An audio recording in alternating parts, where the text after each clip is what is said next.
Ya que está de moda, vamos a hablar de ella. ¿De quién? De Cleopatra, pero desde un punto de vista astrológico. ¿Te va? Espero que sí. Bienvenidos. Si no, tenemos un problema. Bienvenidos, mis amantes estelares, con mi nueva campanita. Mi tribu de gente rara, Cleopatra. Para saber de Cleopatra, te me vas a Netflix, te ves toda la serie. Sabes mucho más que yo sobre el tema. Pero vamos a hablar de algunas características cleopatrianas, o metemos palabras. ¿Por qué su fama? Primero por el momento histórico que vivió, estamos hablando del año 69 a.C., que es cuando nació, y falleció en el año 30 a.C., es decir, a la edad de 39 años, donde sabemos que el mundo estaba produciéndose un gran cambio en cuanto a lo que le daban importancia. Por ejemplo, ella fue una pionera en el sentido que era muy culta, era una persona que hablaba muchos idiomas. De hecho, quema la biblioteca de Alejandría para dársela así, una yugular pobre, porque la amaba. Ella era originaria de Alejandría. Em, y que se cree en una simpleza enorme de análisis de su vida como alguien que usó su sexualidad, ¿sí? Para, eh, bueno, conseguir sus logros políticos. Primero que no los consiguió mucho, pero segundo, es desconocer la cultura egipcia donde la sexualidad era sumamente libre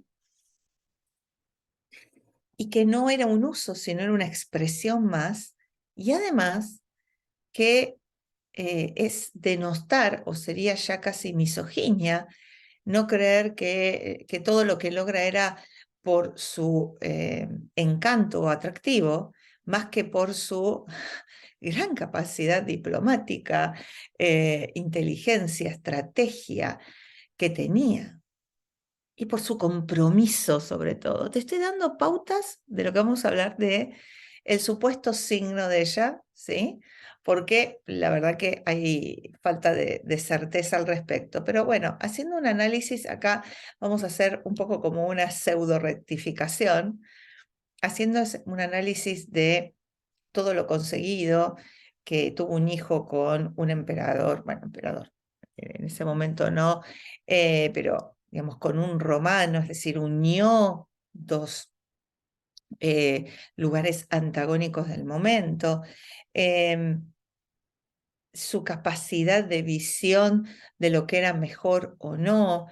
Se dice que ella nació durante el invierno del año 69 a.C., lo que podría llegar a ser desde el solsticio de invierno, el 21-22 de diciembre, hasta el equinoccio 20-21 de marzo. Y ahí tenemos para recorrer eh, Capricornio, Acuario y Piscis. Algunos podrían decir que podría ser acuariana por su visión de la ciencia, del conocimiento, su gran pasión. eh, digamos, era una mujer muy liberal, muy independiente. Pero pisciana, la verdad que no la veo, ¿no? Haciendo nada. Pero sí quiero combinar la astrología, digamos, tal cual la conocemos, con la astrología egipcia, donde el segundo signo egipcio, que tiene que ver con Amon-Ra, tiene una ligazón del liderazgo, ¿no? Y su liderazgo no es un liderazgo marciano, ariano, viril, sino de estrategia, de confiar que yo sé qué hay que hacer. Y eso es capricorniano, donde es sensual, es un signo de tierra, es un signo atractivo, pero también es atractivo porque conoce lo que necesita conocer. No es el uso de sus atributos para sus cometidos, sino que su visión clara de la meta, ¿no? Egipto primero, llevarlo al poder, su hijo Cesarión, que vaya al poder, y todo lo que yo tenga que hacer para que logre el lugar de mi hijo, pues lo haré, no como una cuestión de autovictimización o entrega o sacrificio, sino como, bueno, es lo que hay que hacer. Punto. Va. Esas son características muy capricornianas. ¿Mm?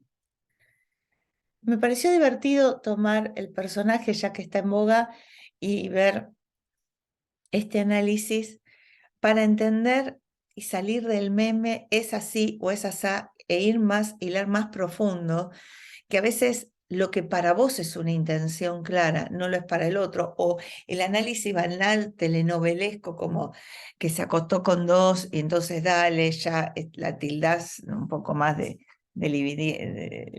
libertaria o puta y no te das cuenta, no se contextualiza en la época, ¿no? Y en lo que esa época, los egipcios en cuanto a la sexualidad eran sumamente libres, sumamente. Eh, no había problema de que Julio César estaba casado con una romana y ella tuviera un hijo, no había planteos. eh, digo, es como una mentalidad que, digamos, no leas las cosas como si te pasaran a vos en esta época con esta visión del mundo. Entonces, por eso digo que es peligroso a veces cuando hablamos de los signos y le encajamos etiquetas según las prerrogativas de la época. Por ejemplo, yo soy de quien dice esto de separar a los signos en varón y mujer pedorrada total. ¿Por qué? Porque eso es algo muy de mitad del siglo XX, muy de, bueno, pero las mujeres son así. No, culturalmente las educaron así. No somos así. O los hombres no son, ay, el hombre no siente, el hombre único que quiere es sexo. Tenemos tantos hombres en la historia entregados al amor de una mujer y que no tenía que ver con la sexualidad pura, personas muy, no digo románticas, sino realmente con una comprensión emocional que subyuga. Entonces, realmente van sintetizar, banalizar algo ¿es hombre o mujer? No, no. Eso depende de la época. En esa época la mujer tenía esas libertades que eran muy distintas a las de los romanos y que por eso también heredamos mucho los latinos, ¿no? Que se queda en casa, la mamá, cosas así. En lugar de, por ser hombre o mujer, podés tener o no el trono, podés hacer o no algo. Entonces, me gustaría proponer esto, ¿no? De poder elevarnos un poquito y no circunscribirnos a lo que sentimos que es la época, a lo que te pasó a vos. Bueno, qué mujer, no soñaba con ser mamá muchas. Bueno, a los hombres no les importan los hijos, hay hombres que se desviven por sus hijos. Digo, esta generalización, esta etiqueta es cultural. Y cuando hablas de un personaje histórico, tenés que ver cuál era la cultura del momento y no leerlo como si te pasara a vos o que se leyera en este momento. Lo mismo pasa con los signos. Los atributos dados a los signos provienen de una determinada cultura. Entonces, ¿cómo puedo leer el atributo? Bueno, tengo que ir primero a su regente, en este caso Capricornio, Saturno. Y es esta dar estructura. Y depende del contexto histórico, la cultura, el lugar donde estés, ¿qué es dar estructura? Dar estructura parece algo patriarcal, varonil, porque venimos de una cultura patriarcal. ¿Significa que una mujer no puede dar estructura o se siente mal con Saturno? Nada que ver. Saturno es el hacer realidad, el dar forma, el sostener, el entrar de lleno al tiempo y entender el paso temporal. ¿Mm? Por eso me parece un atributo genial lo que ella peleaba porque su hijo sea reconocido, porque sabía que eso le ganaba el tiempo, que se quede en ella era el pedo, ella ya era grande para la época, sería una jovencita, pero digo, eh, pero veía la perpetuidad dejándole la herencia a su hijo. esto de tener noción a largo plazo, de armar el plan, de entender el contexto. Entonces, me gustaría ver los arquetipos más allá de las características culturales del momento. Capricornio es la mejor versión de uno mismo. Es cuando el yo soy, la conciencia, se muestra en la realidad y en el contexto que mejor le cuadra en su expresión en esta realidad limitada. Saturno, que se consideraba en la antigüedad el último astro del sistema solar, porque no se conocían, es el último visible. Luego Urano, Neptuno y Plutón se necesitaban telescopios, es decir, no se conocían. Daba este contexto de materialización, de concretitud, de compromiso, de piedra, de aplomo. De hecho, el plomo es el metal que corresponde a Saturno. Entonces, esto de asentar, arraigar mucho de tierra. Algunos dicen, es Leo, Cleopatra, porque parecía que estaba de joda. No entienden el contexto. No entienden que Napoleón fue Leo que se calzó solito la corona. Cleopatra veía más allá, quería gente idónea en el poder, que hiciera que Egipto tuviera un lugar en el mundo, que no pierda después de 3000 años de tradición, ¿sí? Desde el Ptolomeo I, que viene de Macedonia con Alejandro Magno y que hereda, ¿no? Y que construye, no quiere destruir lo construido, quiere preservar lo construido. Entonces, si bien se habla de invierno del año 69 a.C., algunos dan justito que es enero. Bueno, en las fuentes históricas me gusta traerlo para ver el contexto capricorniano desde un lugar de descontextualizarlo de la época. Si la alianza se forja teniendo sexo y teniendo un hijo, es válido, no es pecaminoso, no es lujurioso. Esas son pelotudeces infantiles instaladas desde la telenovela de la tarde. Hay que ver más allá.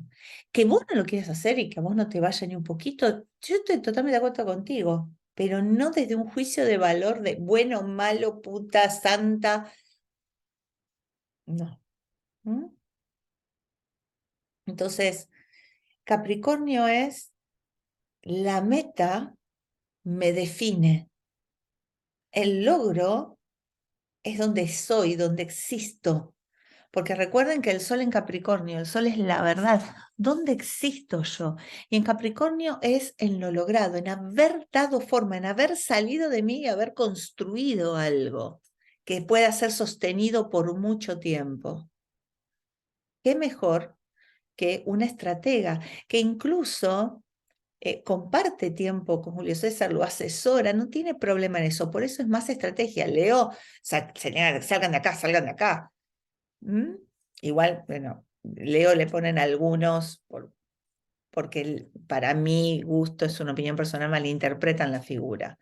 Entonces, vayamos un poquito más en los arquetipos que el mero meme o la contextualización o creer que siempre se los definió así, sino adentrarnos a la forma concreta que pueda trascender los tiempos y la cultura y que podamos entender. Por ejemplo, vos decís belleza y hoy en día es una mujer esbelta, divina, cabellos, no sé, con determinadas características culturales. En el Renacimiento eran gorditas, es decir, hay que contextualizar. Tú vas a decir, ay, mira, pintaban a todas feas porque son todas gorditas. No, no entendés que para ellos eso era lindo. Entonces, acá lo mismo con la definición. Y me parece que tomar un personaje que nos trascienda en el tiempo nos ayuda a ver esto que digo. Bueno, uno para indagar más, no pica, no duele, no es gratis, no molesta, haces así, ya te suscribiste. ¿Viste? Ya también qué fácil. Y la idea es el que quiera estudiar tiene una pequeña escuela aquí en el canal. Pero más allá de eso es pensar las cosas distinto. ¿Lo pensás aquí? en esto que te puede pasar una boludez, que es Cleopatra, ok, pero vas a empezar a ejercitar a hacerlo en cualquier área de tu vida. Y esa es la clave. Espero que te haya gustado. Te espero en mis comunidades donde, incluso en la Cósmica, hemos visto una película para el despertar espiritual y no la típica de Morgan Freeman haciendo de Dios o de Will Smith, no, no, no, no. Real despertar espiritual, o en las Ovejas Negras, que hay una escuela y más de 200 clases grabadas para esto de despertemos. Bienvenido, bienvenida a la tribu. Gracias por estar ahí. Besito, no a la bolsa.